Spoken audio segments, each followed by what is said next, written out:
오늘 말씀은 누가복음 22장 32절인데 제가 읽도록 하겠습니다. 다 같이 한번 찾아보셔서 누가복음 22장 32절입니다. 그러나 내가 너를 위하여 내 믿음이 떨어지지 않기를 기도하였노니 너는 돌이킨 후에 내 형제를 굳게 하라. 아멘. 제가 한번 더 읽어드릴게요. 그러나 내가 너를 위하여 내 믿음이 떨어지지 않기를 기도하였노니 너는 돌이킨 후에 내 형제를 굳게 하라. 아멘. 여러분, 영화를 보시면 가끔 영화를 두 번씩 보시는 분들 있죠. 영화를 두 번, 좋아하는 영화를 한 두 번씩 보시는 분. 막 정말 꽤 많죠. 저도 좋아하는 영화를 뜻하지 않게 두 번씩 볼 때도 있고 세 번씩 볼 때도 있고, 제 기억에 제가 제일 많이 본 영화는, 여러분들이 지금은 잘 모르시겠지만 주윤발이라는 배우가 있습니다. 그래서 영웅본색이라고 혹시 들어본 적이 있는데, 그 영웅본색을 한 30번 이상 봤던 것 같습니다. 이런 아시죠? 이렇게 성냥개비 물고 이렇게 쌍권총 들고 막, 예. 이 총알이 달질 않아요. 예. 그런 영화가 있었는데 참 많이 봤던 것 같습니다. 그러다 보니까 그 다음 장면이 무슨 장면인지 그냥 보지 않아도 알게 되는 게 있습니다. 그리고 어느 순간부터는 제가 좋아했던 주인공의 관점이 아니라 다른 주변인 관점으로 그 영화를 보게 됩니다. 그리고 더 나아가서는 감독은 어떤 시선을 만들었고 감독은 왜 이 장면을 넣었을까, 이런 것도 생각하게 됩니다. 제가 오늘 왜 이 말씀을 드리냐면, 지난주에 신 목사님이 우리에게 고난 주간의 고난에 대한 일주일의 여정을 이야기했고요. 그 다음에 그 고난을 통한 십자가의 부활, 그리고 그 부활을 통한 의미들을 우리에게 쭉 다 열거해서 말씀해 주셨습니다. 그렇죠? 그렇다면 오늘 부활주일날 우리는 과연 무엇을 좀 알아가면 좋겠고, 무엇을 좀 고민하고 생각하면 좋겠나라고 했을 때, 그 예수님의 사건 속에, 예수님의 고난 속에, 예수님의 부활 속에 있었던 그 주변인들 아시죠? 그 대표적인 제자들 이야기입니다. 근데 그 제자들 이야기가 우리들의 이야기라는 것이 성경은 이야기하고 있습니다. 그날 고난주간 여러분 일주일의 여정 다 기억하시나요? 주일날, 종료주일, 모든 사람이 막 호산나 외치며 우리를, 그쵸? 우리의 구세주가 왔다. 우리의 영웅이 왔다. 근데 그 다음날 어떤 일 있죠? 성전 정화가 있었고, 또 화요일날은 또 논쟁을 하시고 하나님이 막 말씀을 전하십니다. 수요일은 침묵의 수요일이 있고요. 목요일은요, 최후의 만찬이 있었고, 금요일날은 십자가의 고난을 당하셨고요. 어제는, 토요일은 그 무덤에 계셨던 날, 오늘은 부활하신 놀라운 날. 그 세 가지, 이 모든 여정의 이야기를 듣다 보면 어떤 고난, 아픔, 그리스도의 그 고난이 어땠을까라는, 여러분 생각해 보십시오. 모든 사람 말씀에 보면 모든 제자가 도망쳤다라고 이야기합니다. 한 사람의 배신도 아니고요. 자기가 진짜 3년 동안 함께 먹고 마시며 모든 기적과 이적을 본 모든 이들이, 가족이라 여겼던 사람들이 다 자기를 버렸습니다. 물론 예수님은 신이란 영역으로 보면 괜찮겠지만, 한 스승과 제자에 있고 가족이 된, 어떤 형성된 가족이라 생각해 보십시오. 모두가 날 버렸다 생각해 보십시오. 너무 아프지 않습니까? 한 인격으로 봤을 때는 너무나 끔찍한 일을 감당해 내신 거고요. 그리고 이 모든 죄를 담당하기 위해서 너무나도 끔찍한 형벌을 당하셨습니다. 말할 수 없는 슬픔과 괴로움이 우리에게 있죠. 근데 놀랍게도 그 죽음을, 죄의 싹신, 모든 죄의 결과값인 사망된 우리들을 위하여 그분은 부활하셨습니다. 이 모든 놀라운 이야기, 희노애락이 다 있으면서 많은 이야기를 우리에게 쭉 이야기하는데, 그 중에 여러분 한번 그 주변인의 이야기를 한번 들어가 보시죠. 어떤 일이 있었습니까? 예수님을 제자 중에 한 명이 팔아넘겼습니다. 그렇죠? 그리고 베드로는 오늘 말씀의 전후의 문맥을 보면 예수님이 죽으러 가신다고요? 내가 거기에 기꺼이 동참하겠습니다. 이렇게 이야기합니다. 의리 하면 베드로라고 할 수 있죠. 근데 어떻게 했죠? 무려 3번이나 배신했습니다. 그리고 십자가의 딱 앞에 모든 제자는 그 십자가에 엎드려 같이 동참한 게 아니라 모두가 도망쳤다는 사실입니다. 여러분 어떤 생각이 드십니까?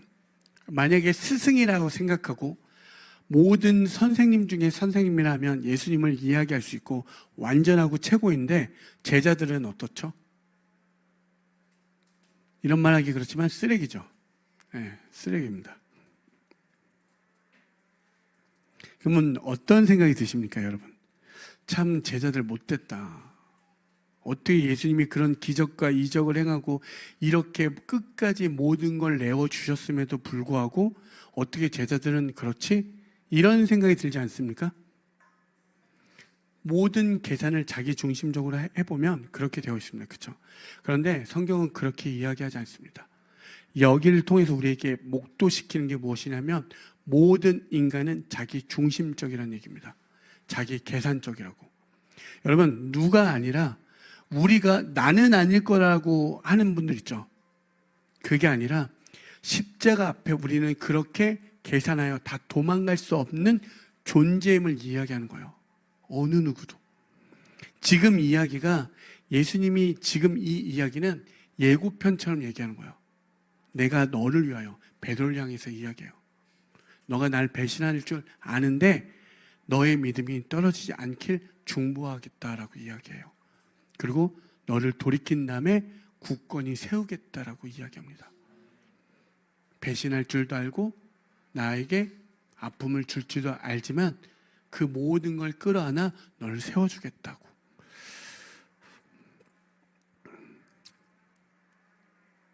여러분 한번 이 이야기를 우리에게 한번 적용시켜 봅시다. 우리가 예수님이 여러분을 사랑하십니다 라고 하면 어떻죠? 우리 뭐라고 화답합니까? 예수님이 당신을 사랑하십니다 이렇게 하면 한번 해볼까요? 예수님은 여러분을 사랑하십니다. 네. 그러면 딱 어떤 반응이 옵니까? 신이 나를 사랑한대요. 아멘. 너무 좋죠. 그렇죠? 이렇게까지 내어주시는 분이. 그런데 만약에 그 사랑 때문에 손해보는 자리로 간다 생각해 보십시오. 여러분 그 사랑 때문에 손해보는 자리로 간다면 혹은 그 사랑 때문에 오해받는 자리로 간다면 만약에 그 사랑 때문에 부끄러움을 감수해야 되는 그 자리로 가야 된다면 어떻습니까? 우리는 대부분 침묵하고 타협하고 도망치게 되어 있습니다. 제가 수많은 제자들이 그랬습니다. 저에게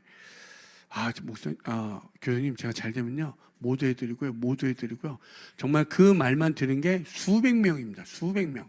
그리고 다 사랑한대요. 정말 존경한대요. 여러분 그 말에 저 같은 아무것도 아닌 사람들에게 해줬던 그 말이 제가 늘 말했죠. 감사는요 그 은혜를 잊지 않는 거라고. 얼마나 갈 것 같습니까? 10년도 못 갑니다. 10년도 못 갑니다. 5년은 갈 것 같습니까? 아니요, 그렇지 않습니다. 여러분들이 어떠한 선생의 자리에 점점 나이가 차서 누군가를 가르치고 누구의 자녀의 부모가 되어진다면 정말 그럴 걸 목도하게 되어 있습니다. 절대 그렇지 않습니다. 그래서 사람은 절대 믿는 존재가 된다 안 된다? 믿으면 안 됩니다. 그냥 내가 사랑하기로 작정하면 그냥 사랑하시면 돼요. 우리 예수님이 사랑하기로 작정하신 거예요. 인간을 위해서. 그래서 저는 가끔 젊음의 나이에 때 하나님 앞에 결단하여 내가 그렇게 서 있겠다고 유지하는 사람들 보면 저는 꼭 이 말을 합니다. 존경한다고. 절대 불가능합니다. 젊은 나이에. 그게 그렇게 서 있기가. 너무 이해가 돼요. 그런데 하나님의 말씀 앞에 그거는 그의 의지가 아니라 주의 능력으로 말미암아 그렇게 서 있는 거니까. 그거는 존경하다는 그 의미가 예수님의 은혜로 저렇게 가는구나. 너무너무 은혜고 감사하고 행복합니다. 지금 이 부활의 이야기를 통해서 우리에게 얘기하는 건 우리들의 민낯을 드러내는 거예요. 우리가 이렇게 감사한 존재고 우리 괜찮은 존재가 아니라 우리가 하나님 앞에서 어느 누구도 이렇게 민낯들이 폭로당하는 거예요. 여러분 불편하지만 한번 이 불편함을 조금 감수해 보십시오. 어떤 불편한 상황을 마주해 보십시오. 그러면 그 마주할 때 그 너머서의 참된 뜻을 발견하게 돼요. 그런데 우리는 마주할 힘이 없어요. 힘들면 바로 도망가고 피해버리고 숨어버립니다. 그런데 조금은 마주해 보십시오. 그리고 한번 느껴보십시오. 무엇을 이야기하는지. 아까 베드로가 그 뒤에 말씀을 보면 33절에 이렇게 말합니다. 그가 말하되 주여 내가 주와 함께 오게도 죽는 데에도 가기를 각오하였나이다. 기가 막히죠. 예수님의 제자 중에 이렇게 말한 사람이 나왔습니다. 우리 교회에 이렇게 말할 수 있는 사람이 있죠? 누구죠? 요런 분이 세 번 부인합니다. 네, 요런 분들이.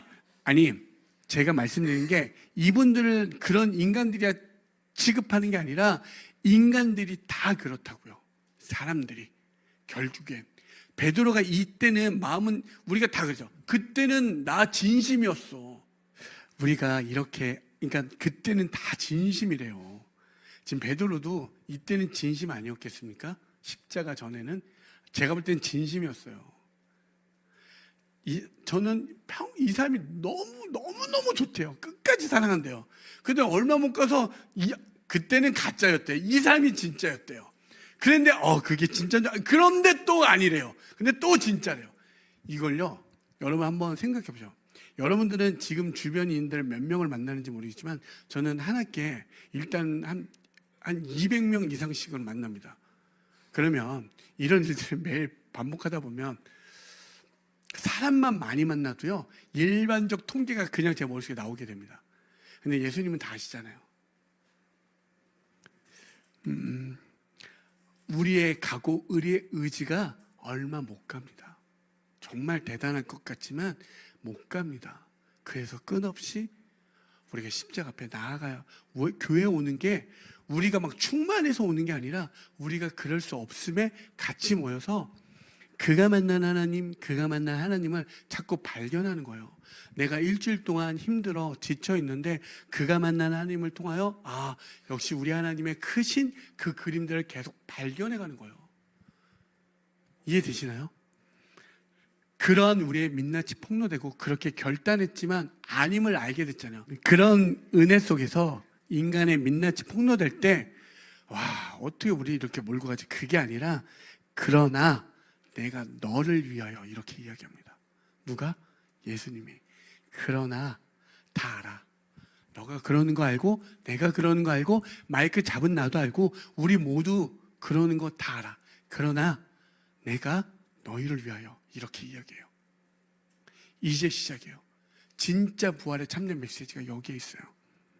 복음의 핵심이 예수님이 충성되고 거룩하고 순결한 제자들을 위해 죽은 게 아닙니다. 어떠한 제자들? 배신할 줄 안 그 제자들, 도망갈 줄 안 그 제자들, 부인할 줄 안 그 제자들을 위해 죽으셨다는 사실입니다. 이건 다시 말하여 죄인 나여 죽을 수밖에 없는 우리들을 위하여 예수님이 이 땅에 오셨고 죽으셨다는 사실입니다. 이게 부활의 메시지예요. 제자들이 끝까지 의리를 지켜줘서 죽어주신 게 아니라 그들 위해서 완전히 실패할 줄 알매도 불구하고 예수님의 십자가는 멈추지 않으셨다는 사실입니다. 그래서 십자가 앞에서 그래도 너 한번 잘해봐라 이렇게 하는 게 아니라 끝까지 배신할 수밖에 없고 내가 배신자구나. 배신자인 나를 위하여 누가? 하나님의 구원의 사건이 이 부활절을 통해서 우리에게 메시지로 이야기해 준다는 사실입니다. 여러분 한번 보십시오. 누군가가 나를 버리면 우리의 마음은 어떻죠? 마음을 닫게 됩니다. 어떻게 날 버려? 그렇죠? 그리고 그렇게 버린 그 사람을 향해 날 배신하면 우리도 관계를 끊고 싶어 합니다. 그렇죠? 근데 예수님은 그 배신하는 자리에서 구원을 멈추지 않으셨다는 사실입니다. 그리고 그 십자가는 나 같은 자도 끝까지 사랑하셨다라고 선언하고 계세요. 끝까지. 부활주일 날은 이걸 선포하는 날입니다. 너희가 나를 버렸지만 나는 너희를 버리지 않았다.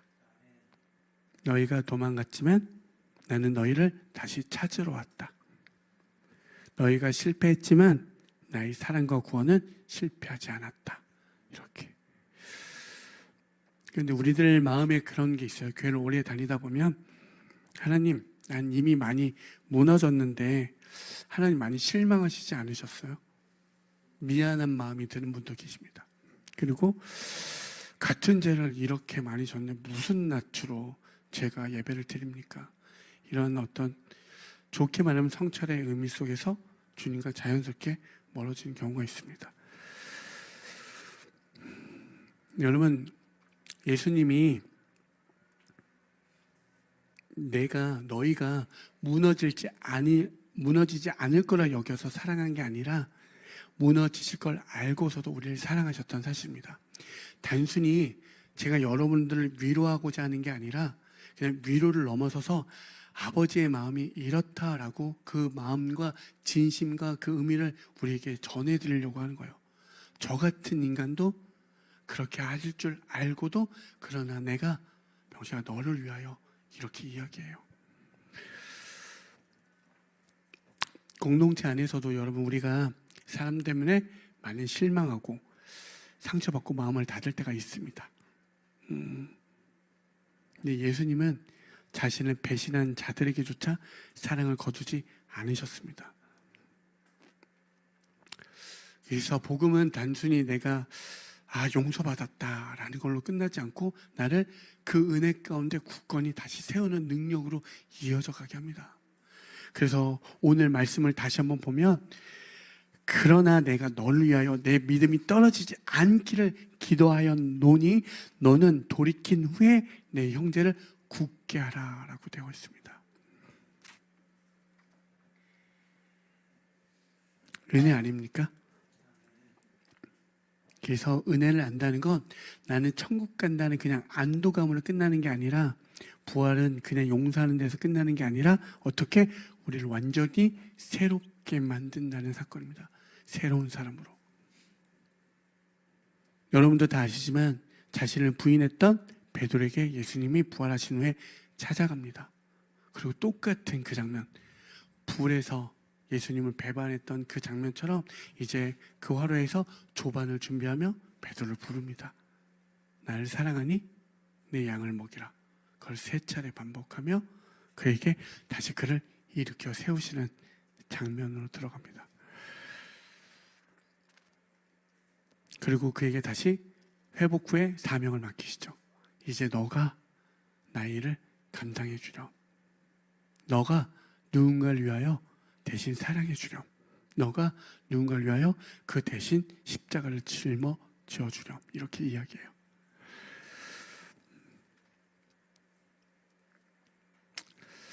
여러분, 그 예수님을 만난다는 건 내가 누군지 폭로당하고 그 폭로 속에서도 예수님이 어떻게 나를 대하셨는지만 발견해 보십시오. 근데 거기서 끝나지 않고 예수님이 이제 자기가 행했던 자기의 그 사랑을 나를 통하여, 교회를 통하여, 성도를 통하여, 여기에 계신 한 분 한 분을 통하여 그 나라가 이루어져 가길 일으키고 세우셨다는 사실입니다. 그 사명을 주어졌다는 사실이에요. 그래서 다시 예배가 여러분 안에 멈춰졌던 그 예배가 회복되어지길 원하십니다. 그리고 그 하나님 사랑 앞에 온전히 반응하는 그 순종의 자리로 돌아오기를 원하신다는 사실이고요. 정말로 그 사랑을 모르는 자들에게 그 사랑을 전해주기를 원하신다는 사실입니다.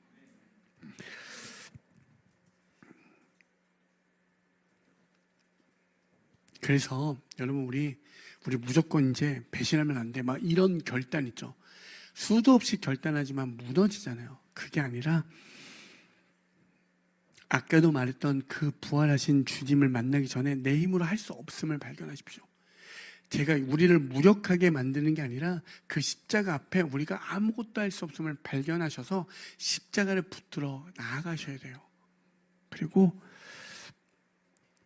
서로가 무너질 수밖에 없음을 발견하셔서 함께 세워져 가자라고 이야기하는 거예요.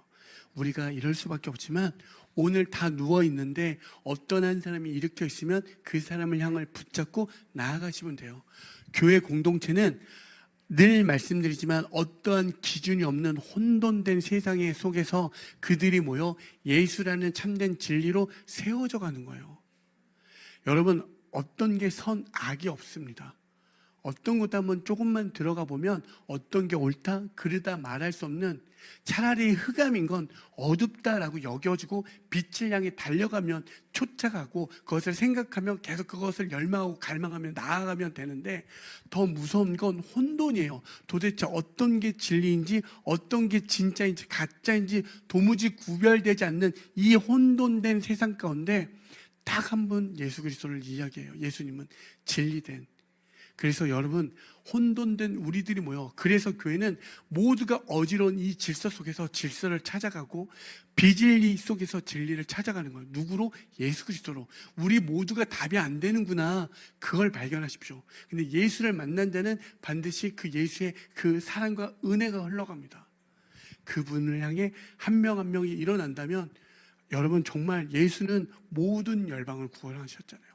구원하실 수 있습니다. 그러면 아무것도 아닌 우리 공동체를 통하여 우리의 민낯이 폭로당하고 그 폭로 속에서 예수가 우리를 다시 일으켜 세웠다면 우리를 통하여 그 일들이 일어나기를 원하신다는 사실이에요. 사랑을 전해주고 순종하고 예배가 회복되어지길 소망합니다.